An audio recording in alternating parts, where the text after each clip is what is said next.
Welcome to this video on the top 10 werewolves of the Silver Fangs from the tabletop role-playing game Werewolf the Apocalypse. The Silver Fangs are a tribe of champions and kings, the greatest of an already powerful race. As such, they claim the right to rule all Garou, a right that the other tribes accepted, to varying degrees. But the Silver Fangs' claim rests as much on noblesse oblige as it does on divine right. They claim a mandate to rule directly from Luna and Helios. They also regard it as their duty, as the first and best of the tribes, to fight those enemies too powerful for others to face, to place themselves between the enemy and their people, and fight until they either win or die. But without further ado, the top 10 werewolves of the Silver Fangs. Number 10. Yuri and Sofia Tovarovich. We begin with the two greatest heroes in the history of the Silver Fangs, Yuri and Sofia Tovarovich, Prince and Princess of Novgorod, and leaders of all of the Silver Fangs of Russia. Yuri and Sofia were born in the 13th century as twins. Both underwent the first change beneath a full moon. In their youth, they slew countless beasts of the worm until not a one dared to show its face, or its closest approximation of a face, near Novgorod. In time, Yuri took his place as rightful king of the Silver Fangs, and all Garou prospered under his rule. The hunt for Banes and Fomori spread throughout Russia, and were often led by Sofia, while her brother attended to affairs of state. When she wasn't at war for her brother, she was at his side, acting as his closest advisor. Both took several kinfolk lovers to ensure the continuation of their royal bloodline. Sofia's children even bore the name Tovarovich and would carry it into the future. Around 1240 AD, Sharkala the Cruel, one of the fearsome Zmei, the corrupted dragons that served the worm, began driving its Fomori minions north into Russia to prepare the way for its own invasion. Sharkala had escaped imprisonment by the Garou of Russia by fleeing to Armenia, where he tormented the lords and peasants alike for centuries. But now, Sharkala was ready to come home and wage war against the Silver Fangs. The Tovarovich twins and their royal pack destroyed a group of Fomori and chased the lone wounded survivor for a full day and half a night before bringing the creature down near the shore of Lake Beloy. Sofia offered the Fomori a mercy, reveal its origins, and it would die swiftly. The Fomori, already on the brink of death, replied that he came from the south, from the lands of Sharkala the Cruel, to do its dark bidding. Yuri promptly tore the creature's throat out. Then the party journeyed south to Kiev to rally the other Garou. The bells of St. Cyril summoned the Garou of Kiev. Among them were Igor Valkov, a bone gnawer, boatman, and robber. Another was Pyotr, a warder of men, or glasswalker as they are known in the modern days, a powerful boyar. Prince Yuri and Princess Sofia awaited the gathering at the warder's cairn. The prince addressed the gathering of werewolves and kinfolk. He told them that he and his knights came from the north to rid Rus of the Zmei. Then he asked who would join them. The first to speak was Ragnar, Jarl of the Get of Fenris. He had more immediate concerns than some overgrown lizard. The Mongols were coming from the east, where their chieftain, Genghis, had conquered all he looked upon, from China to India, and broke the Get's former enemies, the Polovtsi. Ulu of the Stargazers confirmed the ferocity of the Great Khan, and noted that Temujin bowed to no lord save Tengri. It was Sofia who answered them, saying that she and her brother sought to rid Rus of a greater evil than any human conqueror, and then stated that any with courage was welcome to join them. The first to answer was Katya of the Black Furies. She was followed by Pyotr, then Ulu, and to the surprise of all, Igor. Then Mehmed of the Silent Striders, and George of Armenia, a fellow Silver Fang. Last, Ragnar joined. The 12 Garou set out to save Rus from the dragon. As they camped on the border to the desolate wasteland Sharkala had created, the Garou shifted into Hamid form. Pyotr looked on the Princess Sofia and felt despondent, a heart sick with love that he could never speak of. But the world-wise Igor knew that look in a man, and laughed at Pyotr's plight. "You love a lady who is far above you," he said, "but you cannot see your own worth. We bone gnawers are despised, treated like lepers by our own kind, but we are purer than the angels of heaven. We know this, so keep your head high, my friend. You must reach out and take the thorny crown of justice in this life, not pine like a timid virgin for the blessings of deaf and powerless saints." But Pyotr knew the litany, and knew that he could never have what he desired, for Garu could not mate with Garu. Still, he loved Sophia. The next day, they approached the lair of Sharkala. After the sun set, an old hag approached the pack of wolves. "Hold, noble wolves," she said. "I bear a gift for the prince." Yuri Tavarovich changed to Hamid form. "Your quest is known to me," the hag said, "and I give you this, a magic seed. Cast it before the dragon, and it will rouse the Earth Mother against him."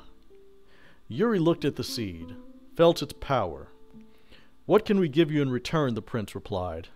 But the old hag only laughed. "You have done enough, and will do enough. I have fought Baba Yaga and her creatures for a long time. Now go, with the blessings of the Mother." And with that, Durga Sin of Clan Ravnos vanished into the darkness. The Garu approached the dragon's lair in the ruins of an old pagan temple. The dragon heard the wolves coming and stepped out of the ruins, spreading his wings. He was taller than the trees, and his wings seemed as though they would blot out the stars. "I smell you, little wolves," he hissed, "hiding, creeping up to kill Sharkala, thinking you hunt me as you would an old stag. But I have a better game. I will scatter you, as a lion would rabbits." Yuri threw the enchanted seed at the dragon's feet. Then he changed into wolf form and led the attack. From the seed grew great vines, twisting around the dragon's legs and pulling it down to the earth. The battle against Sharkala claimed the lives of half of the Garu heroes who fought him, including Sophia and Yuri. Sophia stabbed the Zmei in the eye with the feather of the golden firebird, both injuring and blinding the mighty beast. It retaliated by biting Sophia through. Yuri, in a blind rage, climbed the dragon's neck and plunged the feather into Sharkala's other eye, finally killing the dragon. But in his death throes, Sharkala smashed the prince into the rocks, breaking his body. With his one good arm, Yuri beckoned the survivors to him. He felt his life ebb away and said, "I will soon join Sophia. I ask one last service, that our bodies be burned together in the old way, and our ashes scattered along the winds across the wide land of Russia." The Garu carried the prince and princess back to Kiev and built their pyre. Pyotr openly wept as the flames consumed Sophia, and the bells of St. Cyril rang. Number 9. John Fitzwilliam. Born the third son of a minor Norman lord in Wexford, John Fitzwilliam was given over to be educated in England. The Silverfangs quickly identified him as one of their kind and dispatched spirits to discern his ancestry. The investigating spirits learned that he was of their tribe and a scion of House Austere Howell.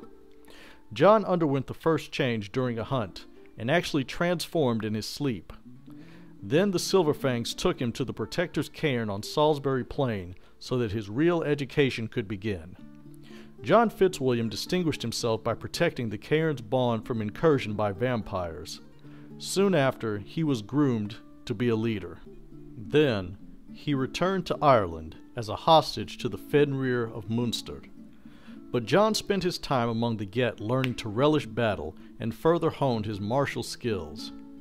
When John was released, he returned to his father's house in Wexford for a time, making contacts between the nobles and merchants of the Irish and the Normans.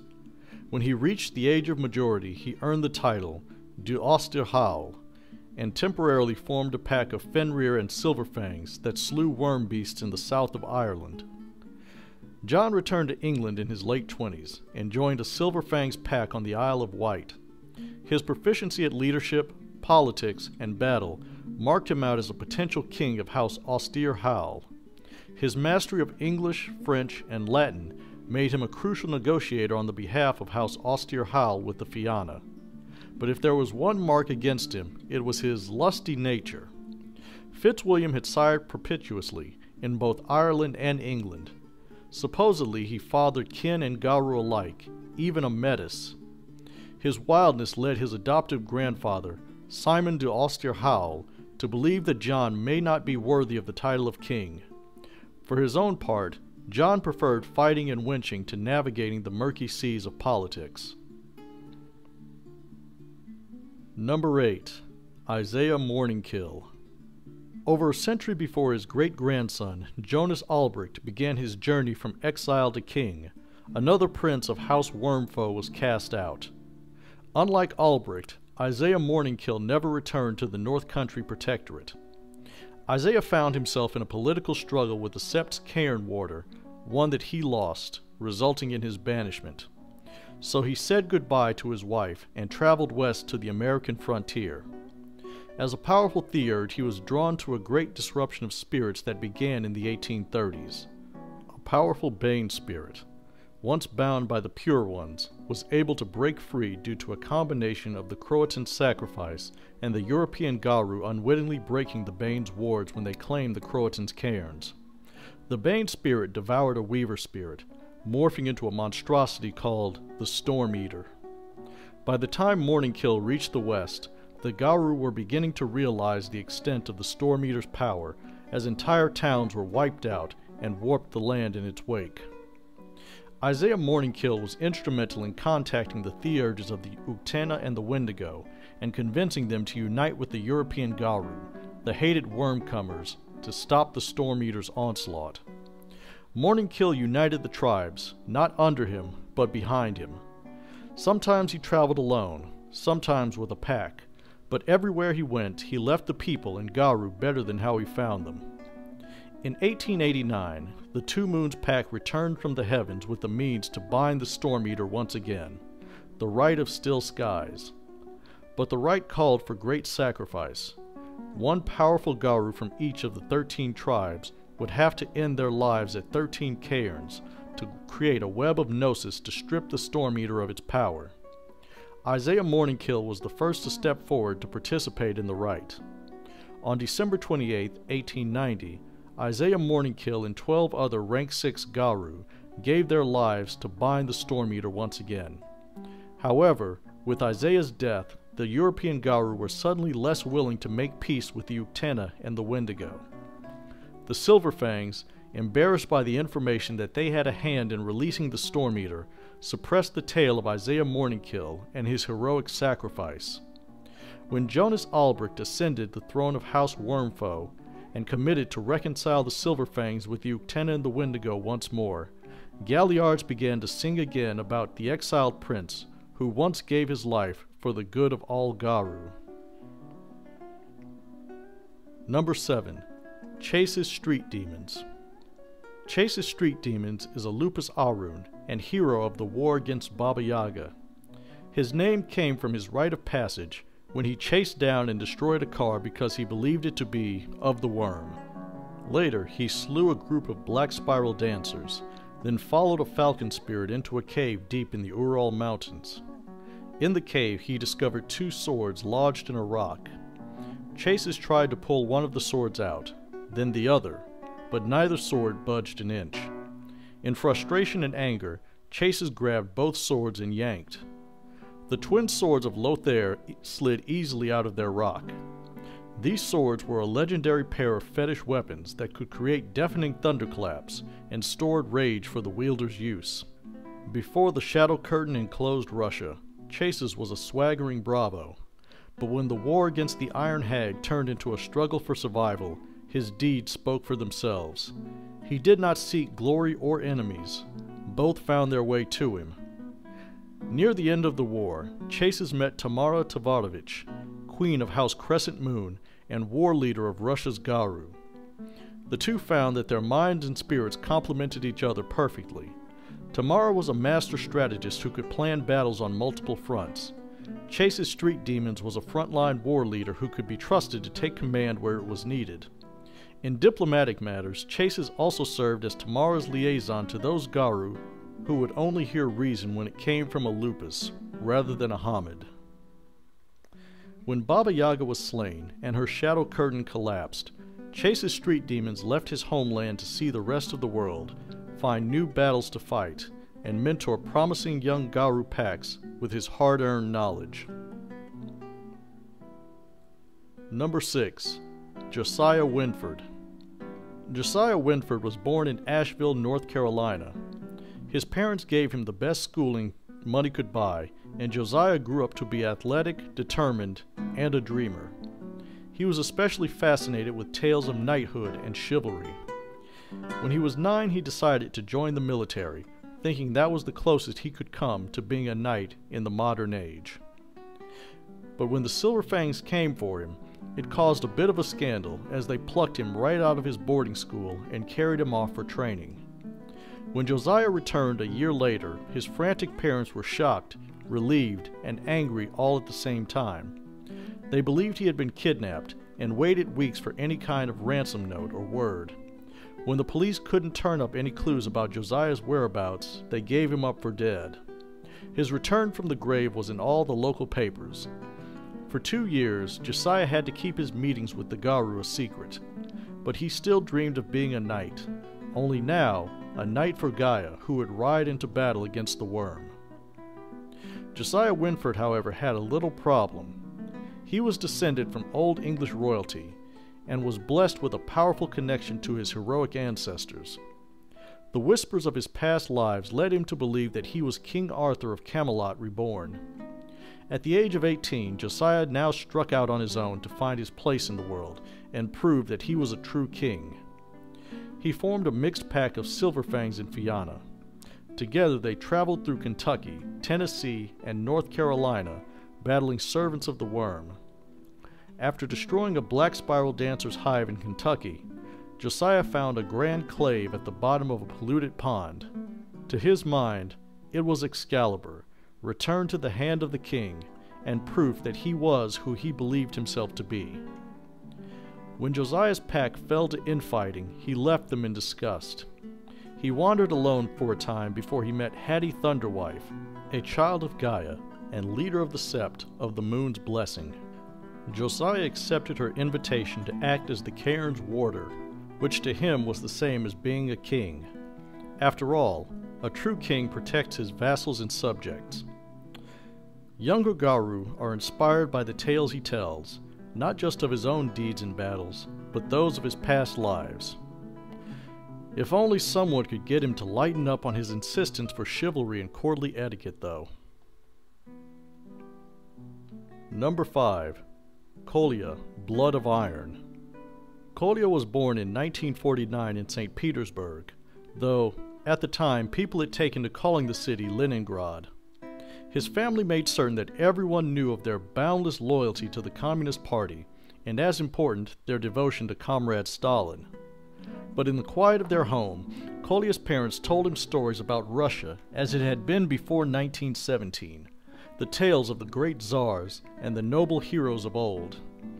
Kolya was suspicious that his parents were rose-tinting their own youths, and that their claims of relation to the czars were just old and dangerous boasts. But when men from the KGB came to their house one night, Kolya learned, to the fatal surprise of those hunters of ideological subversion, that his family did have links to the czars, particularly the czars who bore the blood of the Silver Fangs. The Silver Fangs soon appeared after the slaughter, took Kolya away, and snuck his family out of Russia. But Kolya despised himself for doubting his parents, and for scorning his past.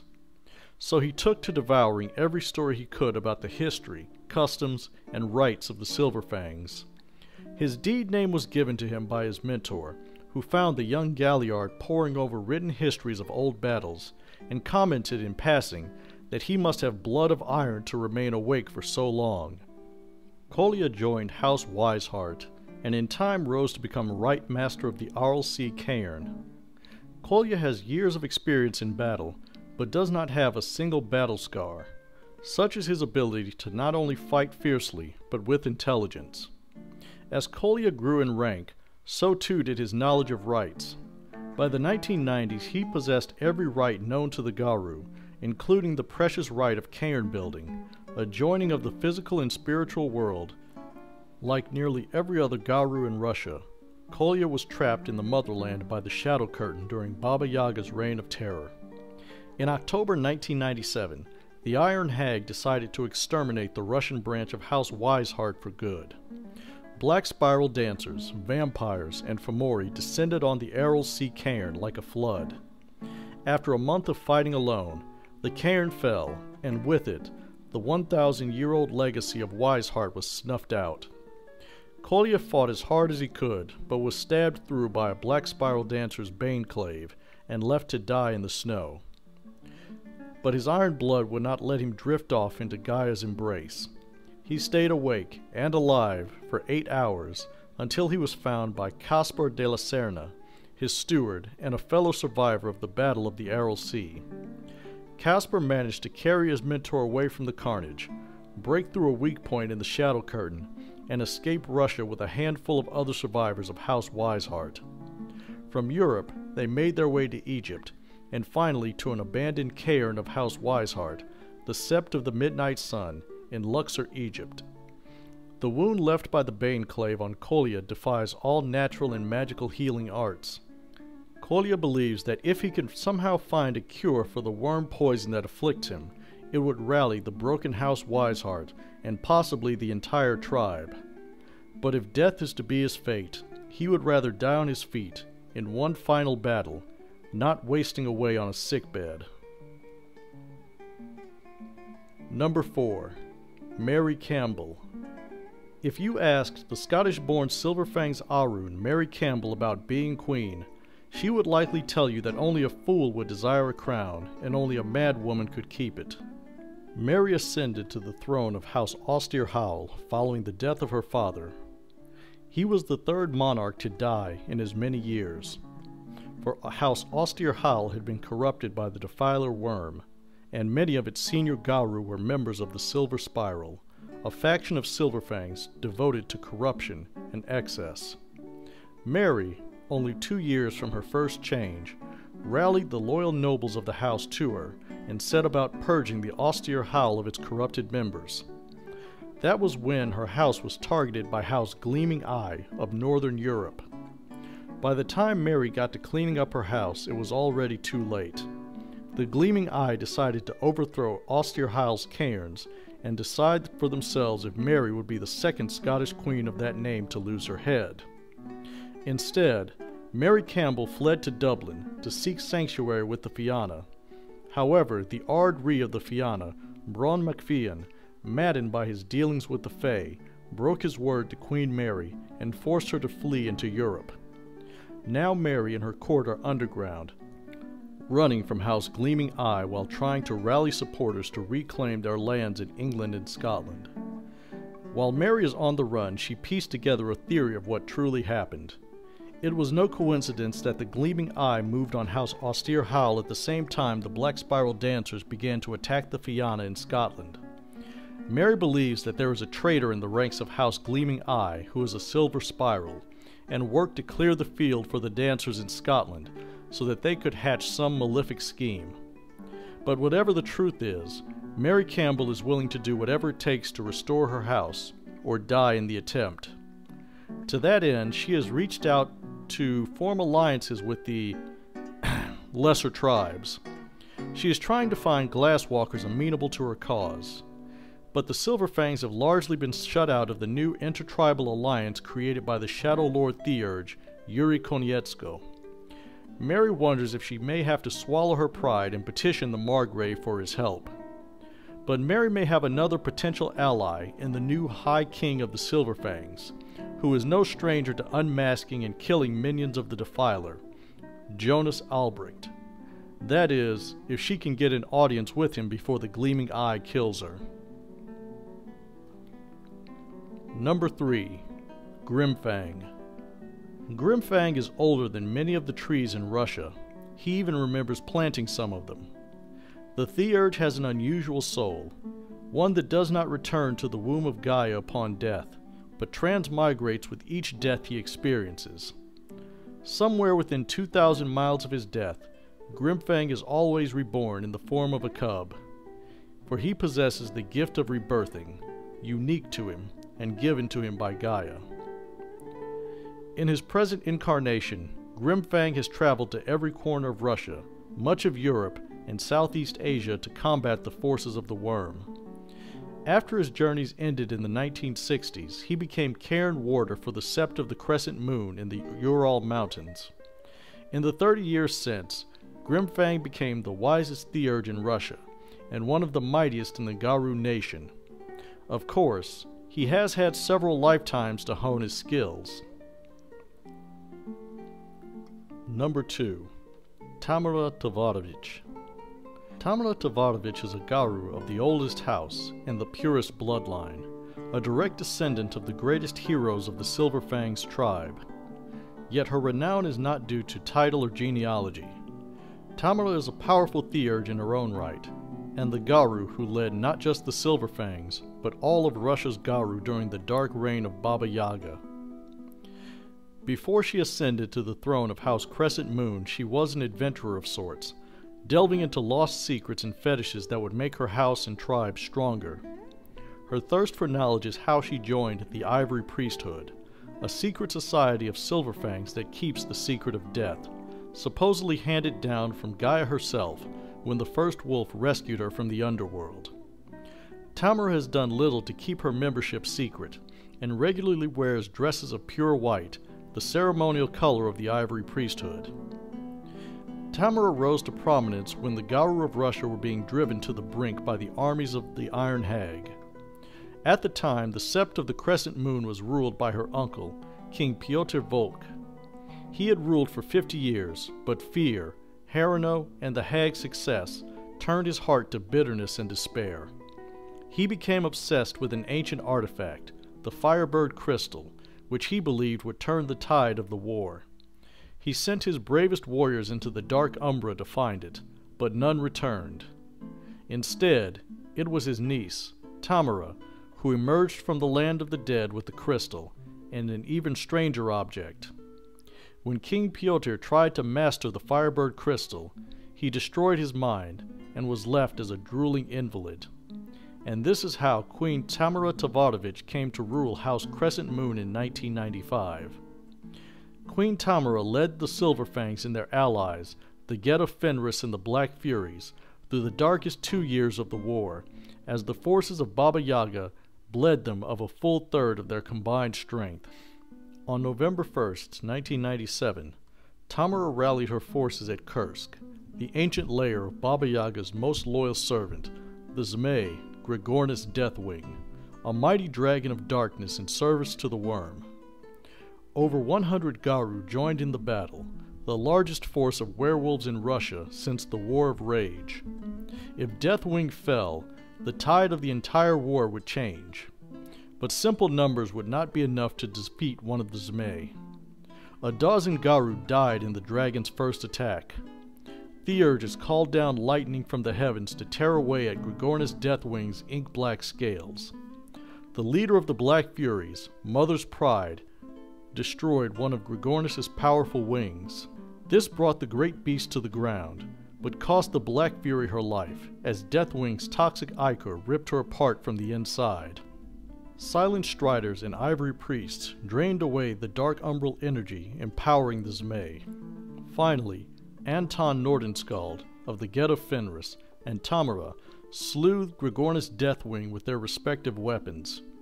Another Zmei died at the hands of a Tavarovich. The Garou's victory was great, but they paid a high price to win it. 50 Garou lay dead on the battlefield, but Kursk marked the beginning of the end. Soon after, Baba Yaga died at the hands of an unknown assassin, and her shadow curtain died with her. This allowed House Crescent Moon to rejoin the rest of Europe and begin rebuilding.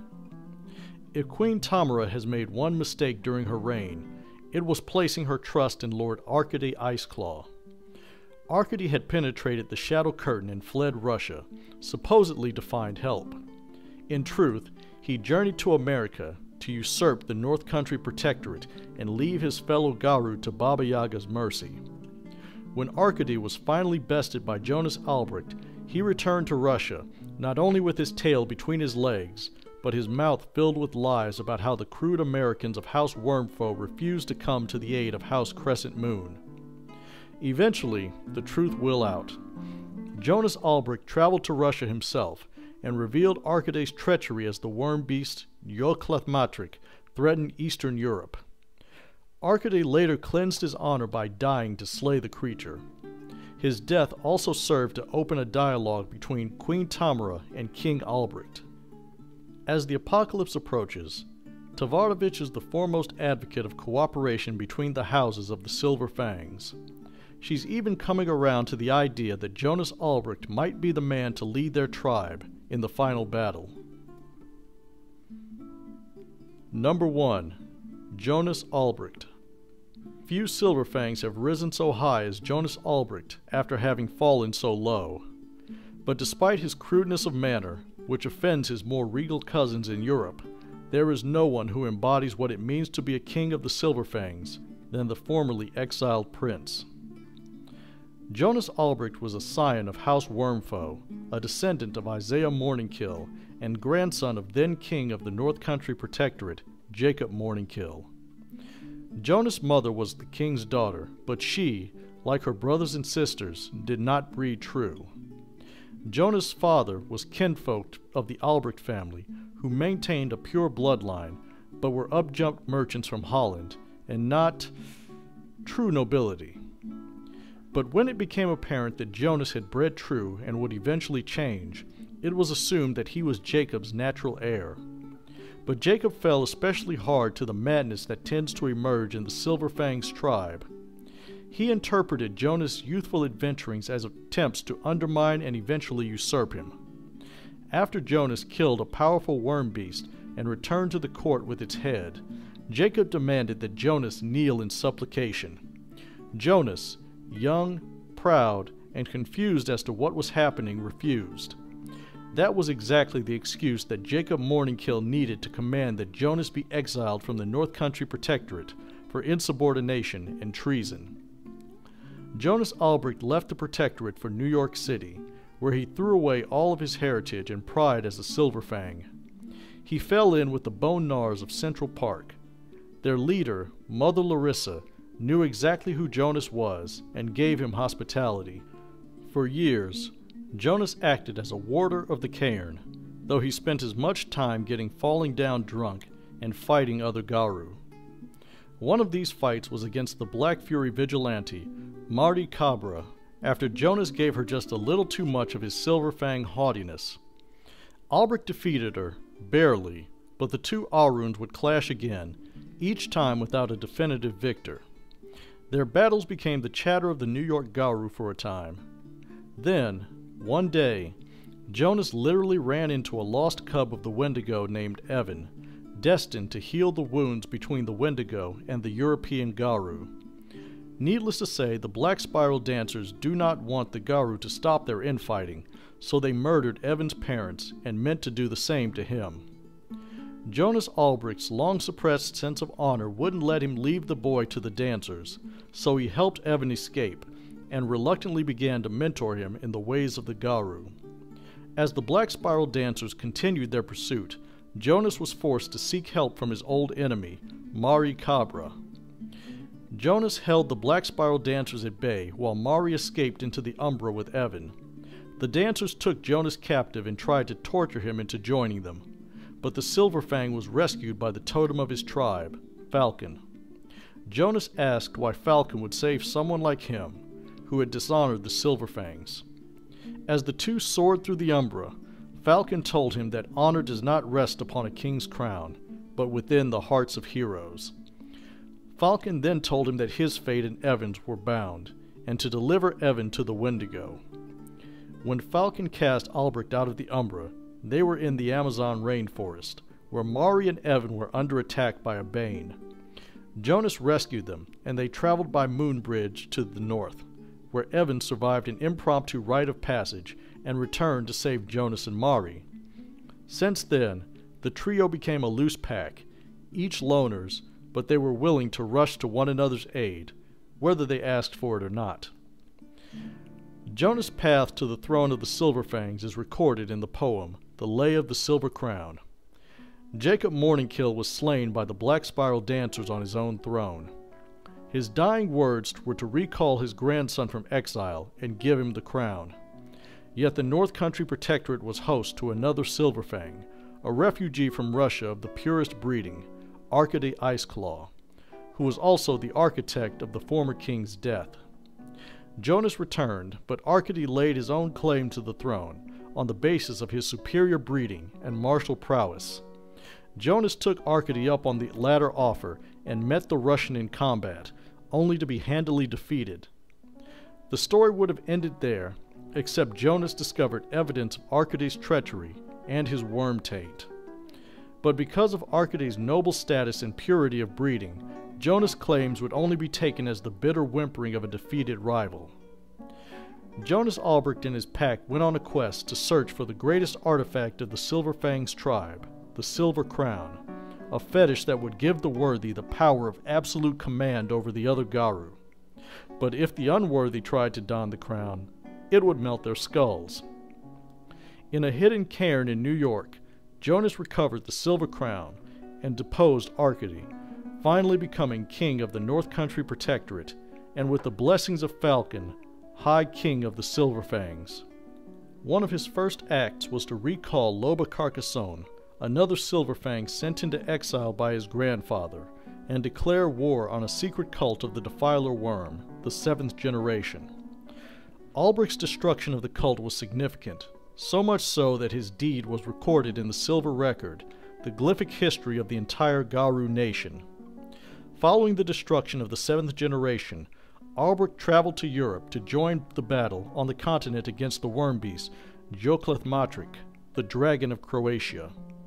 In fighting the dragon, Albrecht joined forces with his greatest rival for rule over the Garou nation, Margrave Yuri Konietzko of the Shadow Lords. The two Garou took the measure of each other, but neither would back down from their claim. After the dragon's defeat, Albrecht continued on his pilgrimage to Russia to meet his distant kin and work towards uniting the tribe once more. An oracle of the Black Spiral Dancers has prophesied that the champion of the worm will, in the Battle of the Apocalypse, crush the last Gaian king beneath their heel. Mari, Evan, and Jonas's other allies worried that this doom is meant to fall on his head. But Albrecht refuses to pay the prophecy any attention. He's already got enough to deal with. And those were the top 10 werewolves of the Silverfangs. The Fangs are a tribe of extremes. When they're good, they're wiping out worm cults. When they're bad, they tend to do things like the War of Rage. Yes, they have the whole aristocracy card, but the Silverfangs also have a go hard or go home mindset, because they have to stand out in a tribe full of standouts. But leadership is as much a burden as it is an honor, and the burden of leadership has taken its toll on the Silverfangs over the centuries, to the point that they have lost the respect of the other tribes, some of whom now wonder if the Shadow Lords wouldn't be more fit to rule. Yet a recent crop of kings and queens are doing their best to restore the Silverfangs to their former glory. And on the topic of restoring their tribe to glory, a little riddle. What's more dangerous than a 9-foot-tall furry killing machine with fangs and claws? Answer: a 9-foot-tall furry killing machine with fangs and claws that also knows Kung Fu. Coming up next, the top 10 werewolves of the Stargazers. Until next time.